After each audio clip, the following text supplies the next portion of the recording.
بسم الله الرحمن الرحيم. اللهم إني أسألك برحمتك التي وسعت كل شيء وبقوتك التي قهرت بها كل شيء وخضع لها كل شيء وذل لها كل شيء وبجبروتك التي غلبت بها كل شيء وبعزتك التي لا يقوم لها شيء وبعظمتك التي ملأت كل شيء وبسلطانك الذي على كل شيء وبوجهك الباقي بعد فناء كل شيء وبأسمائك التي ملأت أركان كل شيء وبعلمك الذي أحاط بكل شيء وبنور وجهك الذي أضاء له كل شيء. يا نور يا قدوس يا أول الأولين ويا آخر الآخرين. اللهم اغفر لي الذنوب التي تهتك العصام. اللهم اغفر لي الذنوب التي تنزل النقام. اللهم اغفر لي الذنوب التي تغير النعم. اللهم اغفر لي الذنوب التي تحبس الدعاء. اللهم اغفر لي الذنوب التي تنزل البلاء. اللهم اغفر لي كل ذنب أذنبته وكل خطيئة أخطأتها. اللهم إني أتقرب إليك بذكرك وأستشفع بك إلى نفسك وأسألك بجودك أن تدنيني من قربك وأن توزعني شكرك وأن تلهمني ذكرك.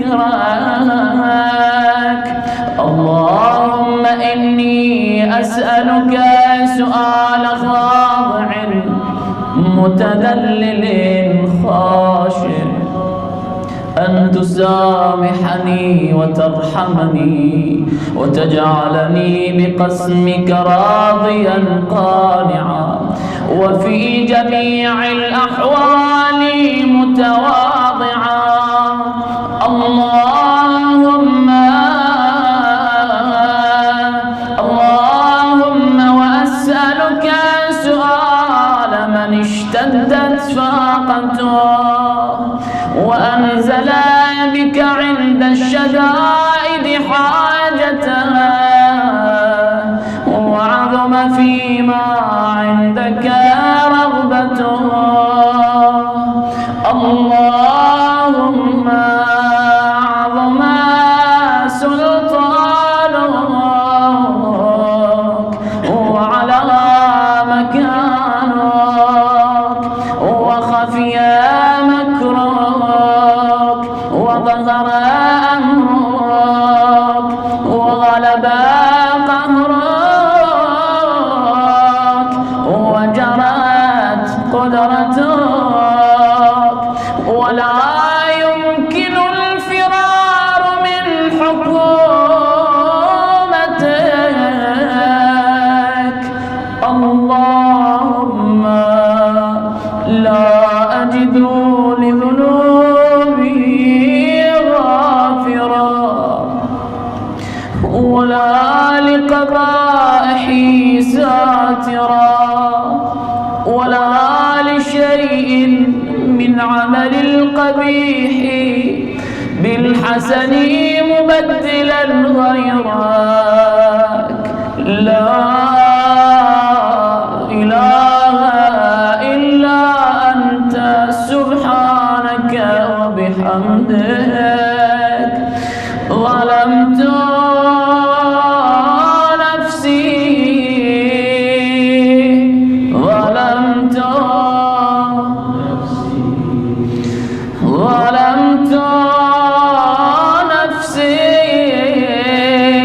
وتجرأت بجهلي وسكنت إلى قديم ذكرك لي ومنك علي.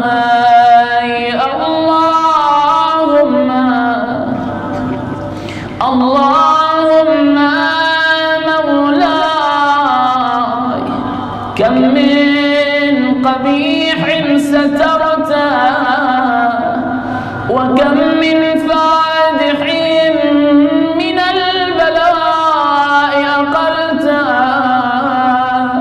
وكم من عثار وقيته وكم من مكروه دفعته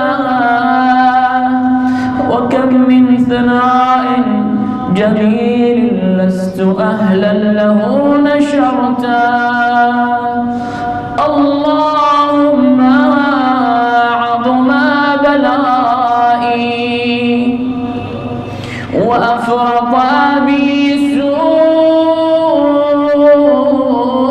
حالي وقصرت بي أعمالي وقعدت بي أغلالي وحبسني عن نفعي بعد آلالي وخدعتني الدنيا بغرورها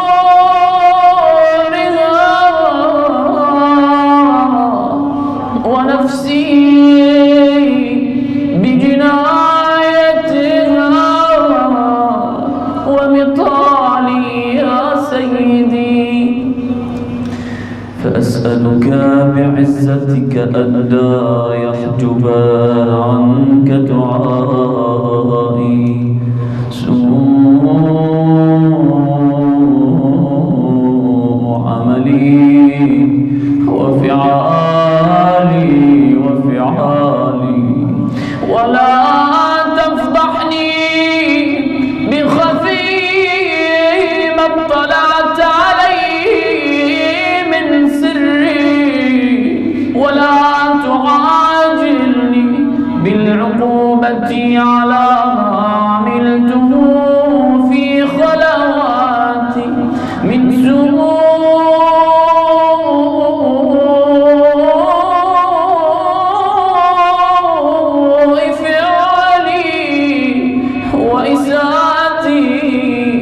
ودوام تفريطي وجهالتي وكثرة شهواتي وغفلتي. وكن اللهم بعزتك لي في كل الأحوال رؤوفا وعلي في جميع الأمور عطوفا.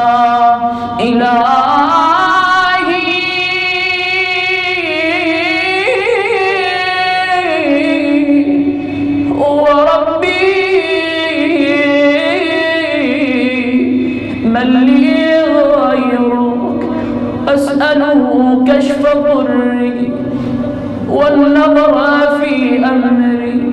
إلهي ومولاي أجريت علي حكما اتبعت فيه هوى نفسي ولم أحترس فيه من تزيين عدوي فغرني بما أهوى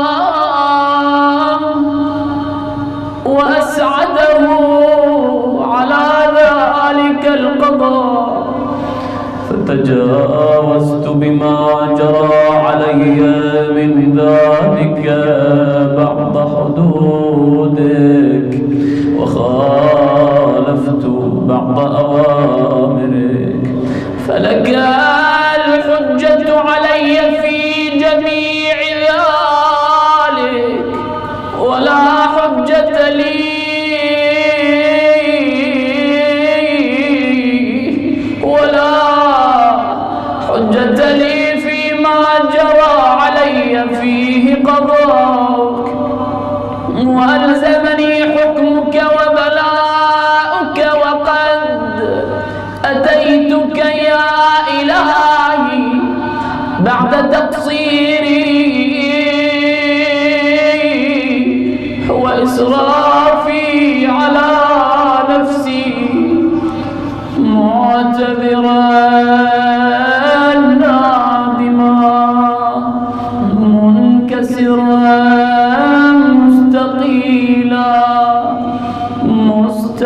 مستغفرا منيبا مقرا مذعنا معترفا لا أجد مفرا مما كان مني ولا مفزعا أتوجه إليه في أمري غير قبولك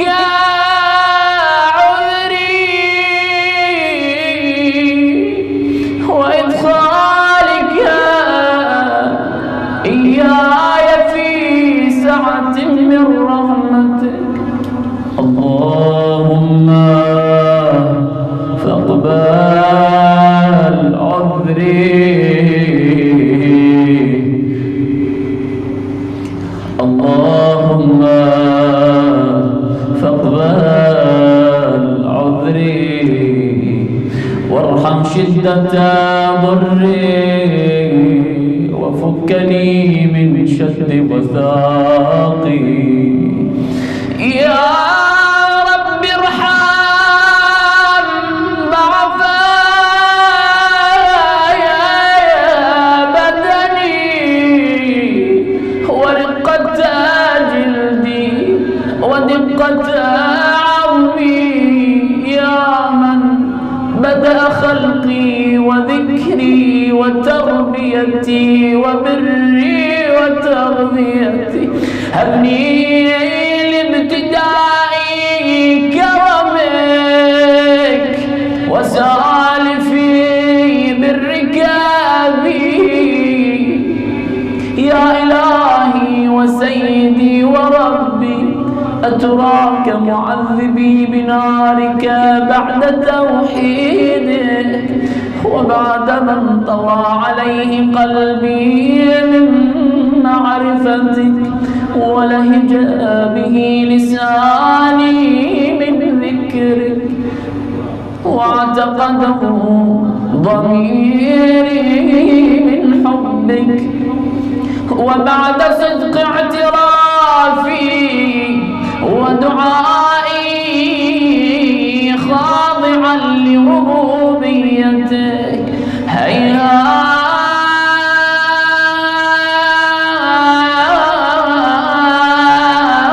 هيهات أنت أكرم من أن تضيع من ربيته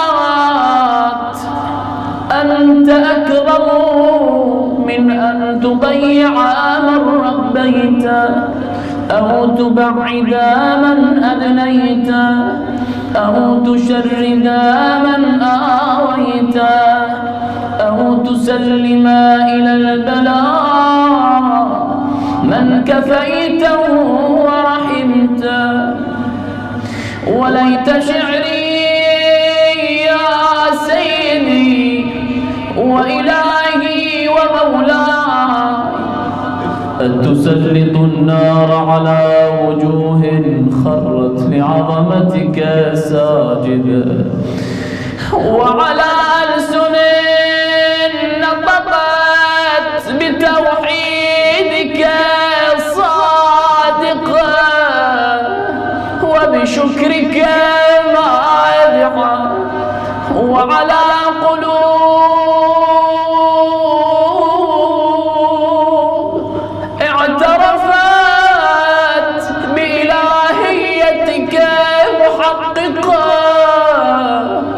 وعلى ضمائر حوت من العلم بك حتى صارت خاشعة وعلى جوارح سعت إلى أوطان تعبدك طائعة وأشارت باستغفارك مذعنة ما كذا الظن بك ما كذا الظن بك ولا أخبرنا بفضلك عنك يا كريم يا كريم يا ربي، وأنت تعلم ضعفي عن قليل من بلاء الدنيا وعقوباتها وما يجري فيها من المكاره على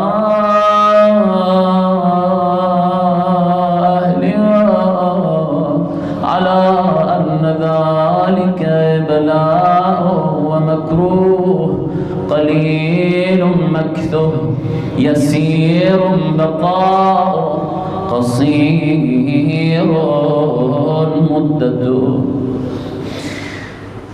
فكيف احتمالي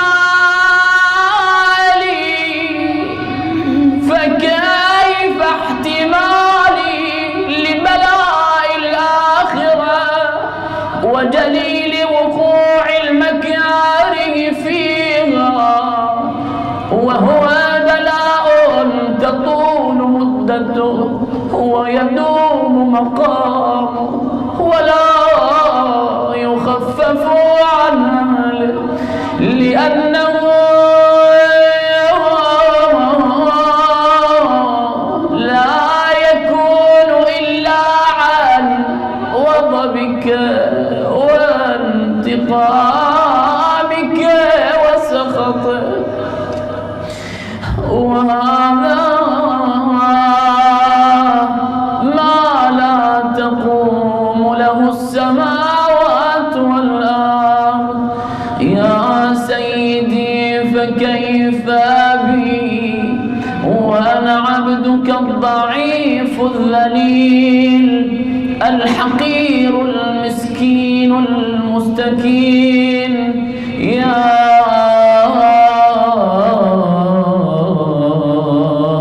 إلهي وربي وسيدي ومولاي،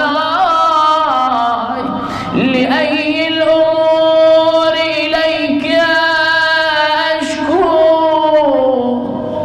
ولما منها أضج وأبكي، لأليم العذاب وشدته أم لطول البلاء ومدته. فلئن صيرتني للعقوبات مع أعدائك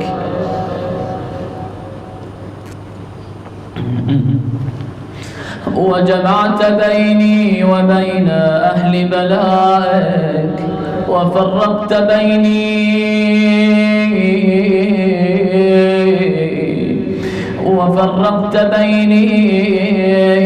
وبين أحبائك وأوليائك، فهبني يا إلهي وسيدي ومولاي وربي، صبرت على عذابك فكيف أصبر على فراقك، وهبني صبرت على حر نارك فكيف أصبر عن النظر إلى كرامتك، أم كيف أسكن في النار ورجائي عفوك. فبعزتك يا سيدي ومولاي أقسم صادقا، لئن تركتني ناطقا لأضجن إليك بين أهلها ضجيج الآمنين، ولأصرخن إليك صراخ المستصرخين، ولأبكين عليك بكاء الفاقدين، ولأنادينك أين كنت يا ولي المؤمنين، ولأنادينك أين كنت يا ولي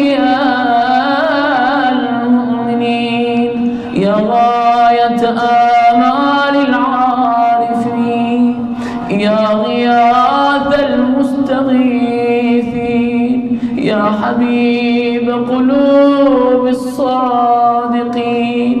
ويا إله العالمين أفتراك سبحانك يا إلهي وبحمدك تسمع فيها صوت عبد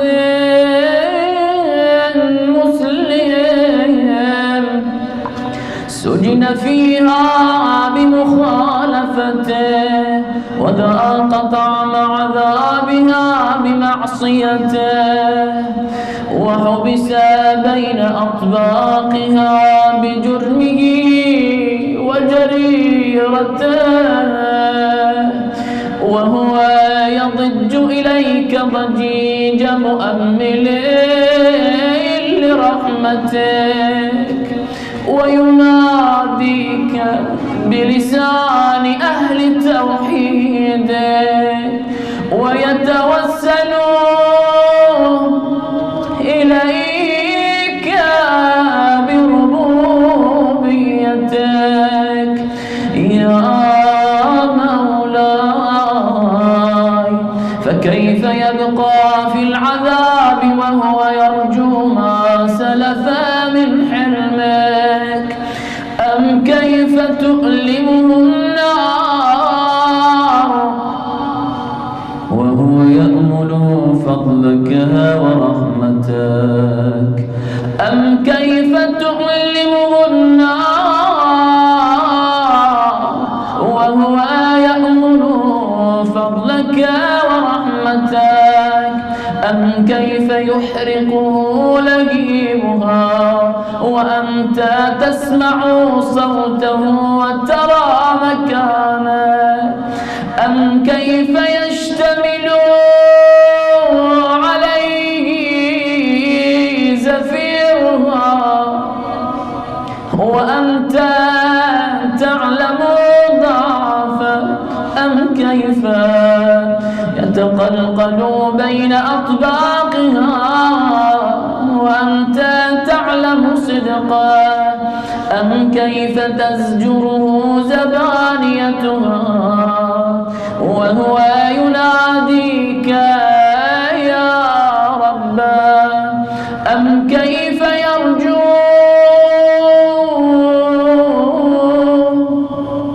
فضلك في عتقه منها فتتركه فيها؟ هيهات ما ذلك الظن بك ولا المعروف من فضلك ولا مشبه لما عاملت به الموحدين من برك وإحسانك ولا مشبه لما عاملت به الموحدين من برك وإحسانك. فباليقين أقطع لولا ما حكمت به من تعذيب جاحديك وقضيت به من إخلاد معانديك لجعلت النار كلها بردا وسلاما وما كان لأحد فيها مقرا ولا مقاما لكنك تقدست أسماؤك أقسمت أن تملأها من الكافرين من الجنة والناس أجمعين وأن تخلد فيها المعاندين وأنت جل ثناؤك قلت مبتدئا وتطولت بالإنعام متكرما. أعوذ بالله من الشيطان الرجيم. بسم الله الرحمن الرحيم. أفمن كان مؤمنا كمن كان فاسقا صدق الله العلي العظيم. إلهي وسيدي، فأسألك بالقدرة التي قدرتها وبالقضية التي حتمتها وحكمتها وغلبت من عليه أجريتها، أن تهب لي في هذه الليلة وفي هذه الساعة كل جرم أجرمته وكل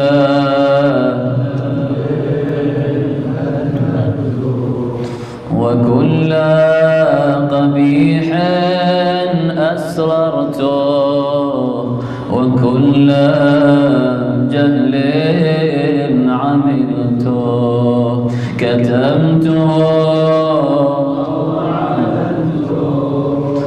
أخفيته أو أظهرته، وكل سيئة أمرت بإثباتها الكرام الكاتبين الذين وكلتهم بحفظ ما يكون مني وجعلتهم شهودا علي مع جوارحي، وكنت أنت الرقيب علي من ورائهم والشاهد لما خفي عنه، وبرحمتك أخفيته وبفضلك سترته، وأن توفر حظي من كل خير تنزلوه أو إحسان تفضلوه أو بر تنشروه أو رزق تبسطه أو ذنب تغفره أو خطأ تستره، يا ربي يا ربي يا رب يا ربي يا إلهي وسيدي ومولاي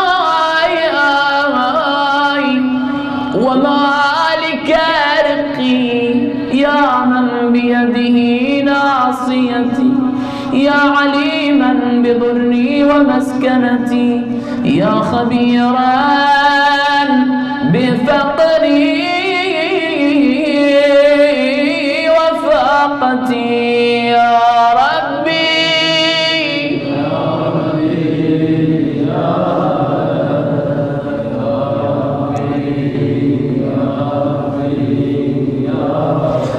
أسألك بحقك وقدسك وأعظم صفاتك وأسمائك أن تجعل أوقاتي في الليل والنهار بذكرك معمورا وبخدمتك موصولا، وأعمالي عندك مقبولا، حتى تكون أعمالي وأورادي كلها وردا واحدا، وحالي في خدمتك سرمدا، يا سيدي يا من عليه معولي، يا من إليه شكوت أحوالي، يا ربي يا ربي يا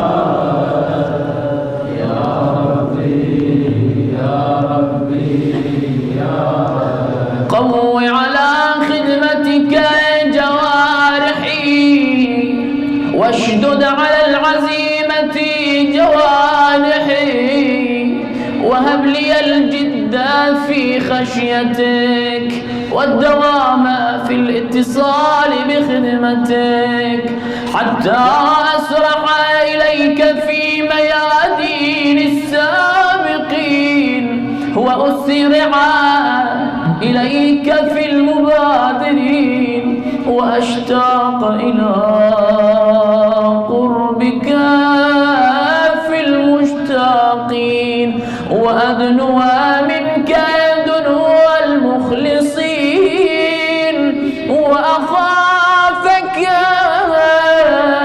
مخافة الموقنين وأجتمع في جوارك مع المؤمنين. اللهم ومن أرادني بسوء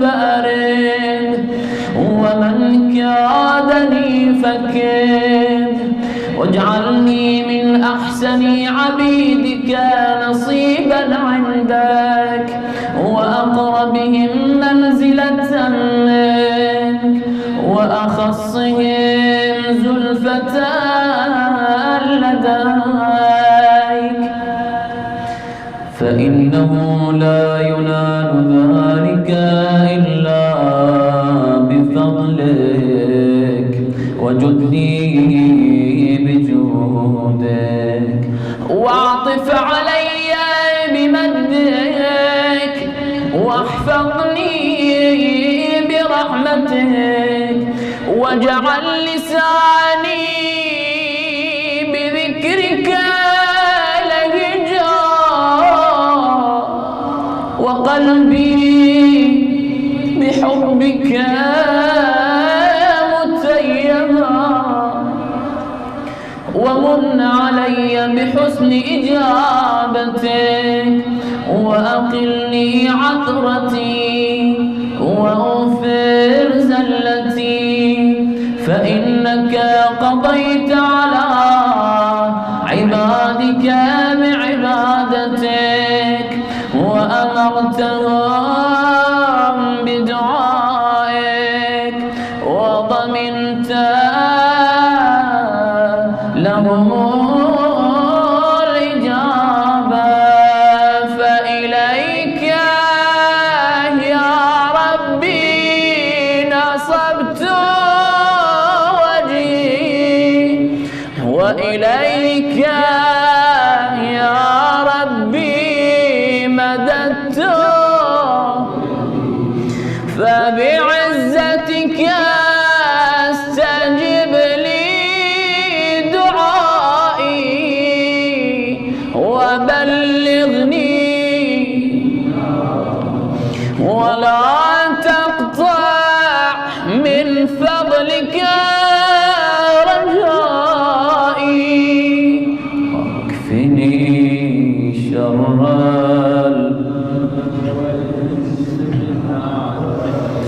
يا سريع الرضا يا سريع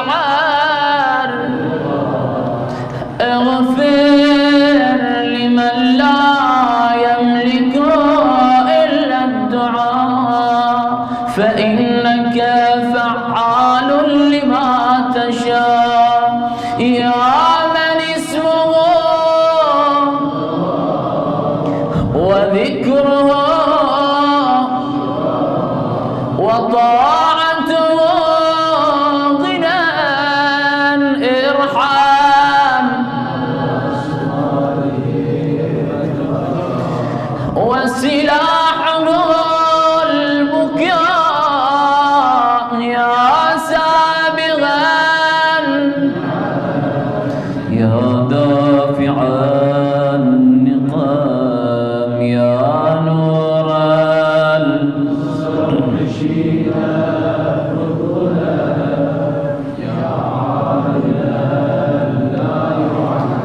يا عالما لا يعلم